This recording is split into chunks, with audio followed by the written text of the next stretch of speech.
मैं सचमुच सा आप सभी लोगों का यंग जीनियस ग्रुप में हार्दिक स्वागत करता हूं।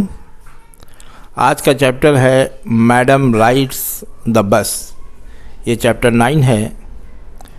ये कहानी दक्षिण भारती की है और इसमें ये बताया गया है कि एक 8 साल की जो बच्ची है जिसका घर गली में पड़ता है और गली के सामने एक रोड है,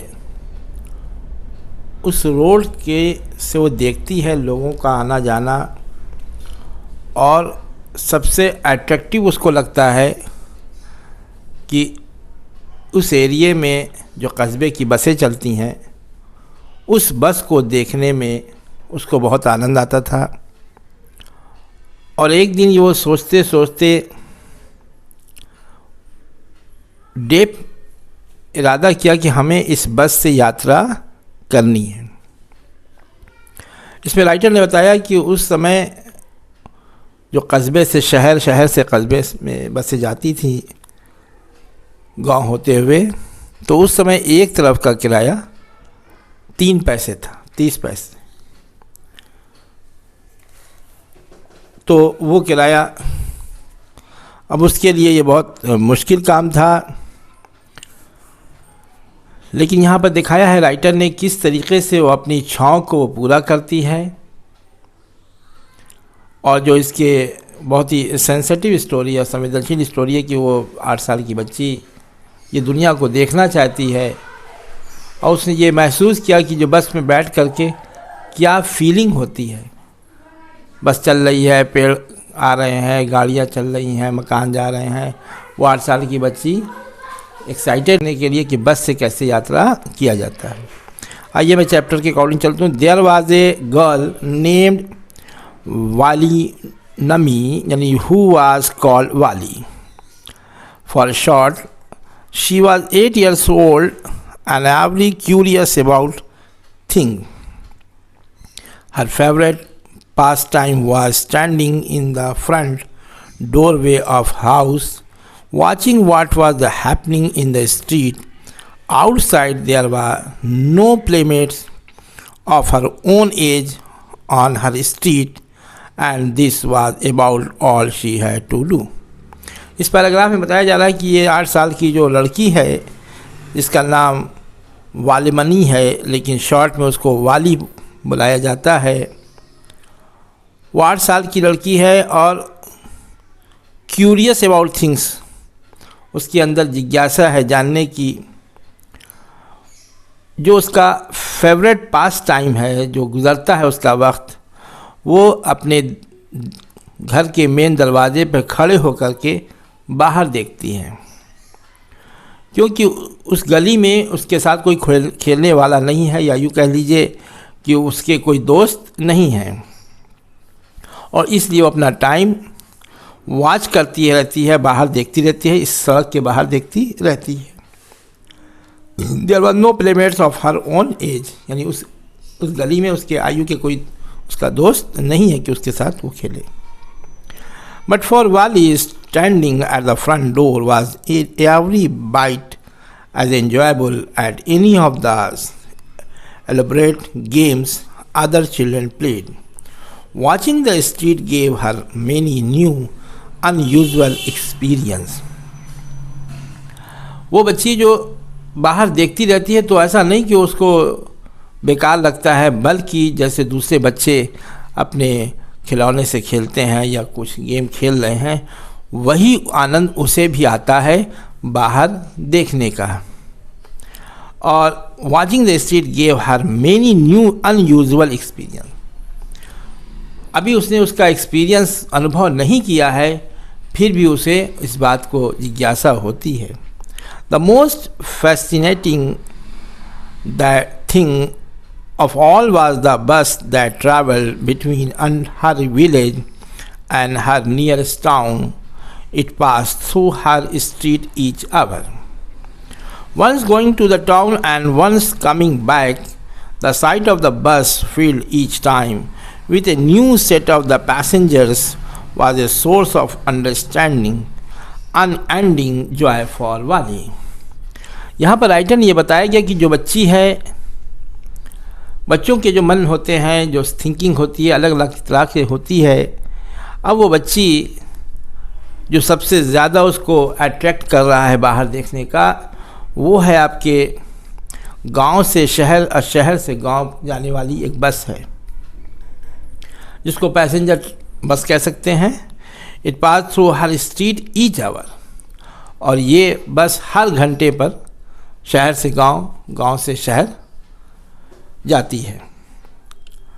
once going to the town and once coming back, एक गांव जाती है तो एक गांव से वापस आती है, एक शहर जाती है, एक गांव जाती है।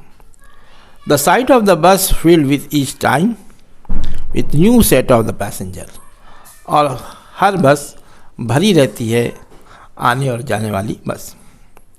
Day after the day watch the bus and gradually a teeny wash crept into her head and grew there. She wanted to ride on that bus, even it just once.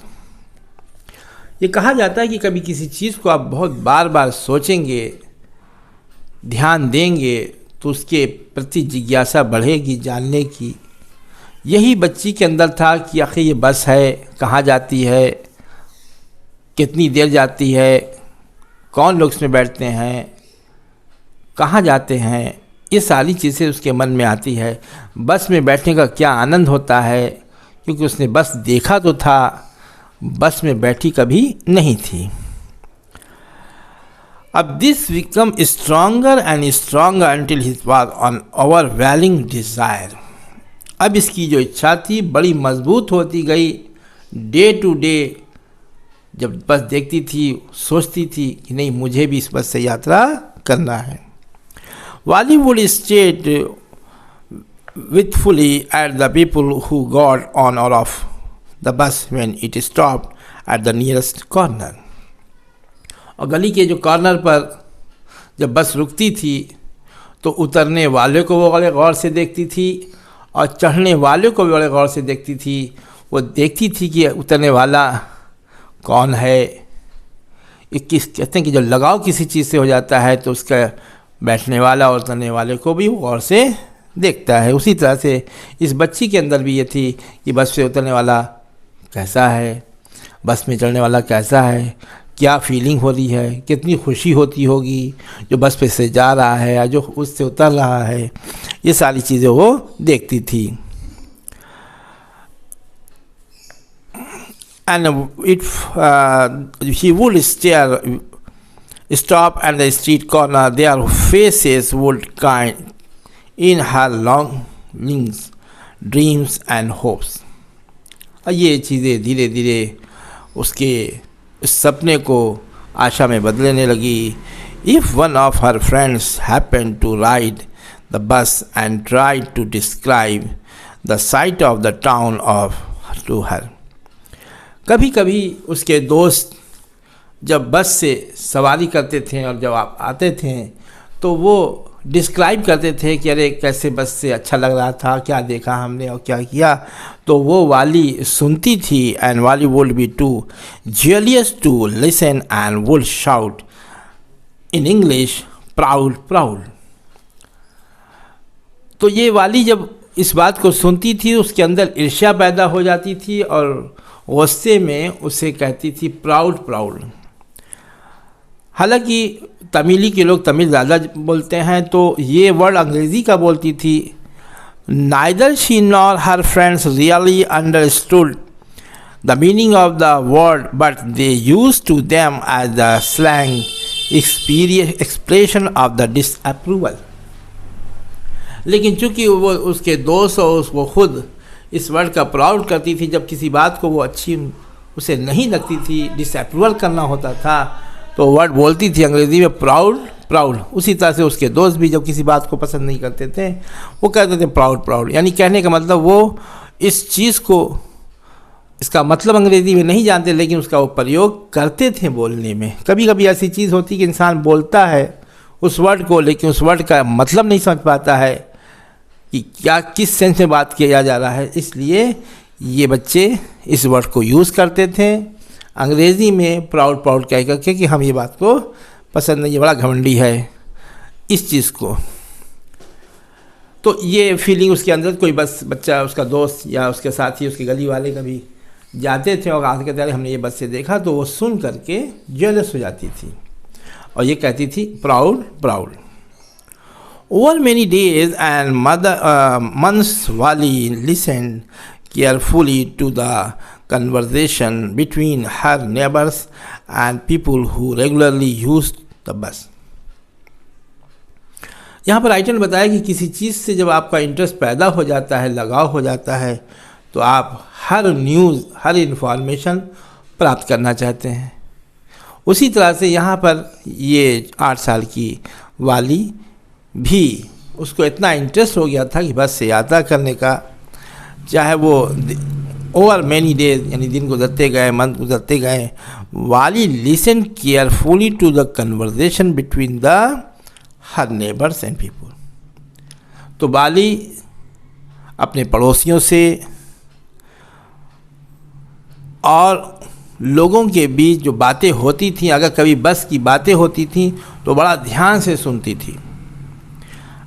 Regularly use the bus, जो लोग रोज़ाना बस से यात्रा करते थे, शहर, गांव से शहर जा रहे हैं और शहर से काम करके वापस गांव आ रहे हैं, तो इन लोगों की वो, चाहे वो पड़ोसी होते थे या कोई दूसरे लोग होते थे, उनकी बातें वो बहुत ध्यान से सुना करती थी कि वो बस से रोज़ जाते हैं। And she also asked a few discreet question here and there, और वो कुछ क्वेश्चन करती थी, सवाल करती थी यहाँ वहाँ का, इधर उधर का। This way she picked up various small details about the bus journey. अब वो शी पिक्ड यानी कुछ उनसे ज्ञान लेती थी, कुछ जानकारी प्राप्त करती थी, स्मॉल डिटेल, थोड़ी बहुत डिटेल में, लेकिन बड़ी डिटेल नहीं, थोड़ी डिटेल में, कि अबाउट द बस जर्नी, कि आपको बस जर्नी से आते हैं कैसा लगता है, आपका कितनी देर लगता है, कितना किराया लगता है, क्या घंटे में पहुंचते हैं, ये सारी चीज़ें वो पूछती थी अपने पड़ोसियों से, अपने पड़ोसी के आने जाने वाले से, कि कितनी देर लगती है आपको बस जाने से। अच्छा, इतनी देर लगती है, 40 मिनट लगता है एग्जाम्पल के तौर पर। कितना किराया लगता होगा, हाँ इतना लगता है, अच्छा, फिर आप वापस भी इतने आते होंगे, अच्छा, रास्ते में बहुत सी चीज़ें आपको दिखाई देती होंगी, क्या क्या चीज़ रास्ते में, इस तरह की बातें वो स्मॉल डिटेल्स ले लेती थी। और फिर the town was 6 miles from the her village. जब पड़ोसियों से और आने जाने वाले रोज़ बस से यात्रा करने वालों से उसको इन्फॉर्मेशन मालूम हुई, तो उसको मालूम हुआ कि मेरे गांव से 6 माइल फ्रॉम द विलेज, यानी शहर 6 मील दूर है, 6 मील दूर है। द फेयर वाज 30 पैसे वन वे, और एक तरफ का किराया 30 पैसे है। देखिए, अब ये आज के ज़माने की कहानी नहीं है कि आप कहेंगे अरे 30 पैसा, ये उस समय की है जब लगभग 1930-25 के बीच की कहानी है। उस समय 1921 इस टाइप से, कि 1900 जब आज़ादी, भारत गुलाम भी था, या उस समय पैसे बहुत चीज़ें सस्ती होती थी, पैसे की वैल्यू ज़्यादा होती थी, इसलिए 30 पैसा भी एक बहुत माने रखता था। आज इसका कोई यूज़ नहीं है, पैसे का अब रुपया चल रहा है। तो उस समय किराया जो था गांव से शहर जाने के लिए 30 पैसे था एक तरफ का। अब आगे देखिए, और which is almost nothing at all, और कुछ नहीं जान पाई।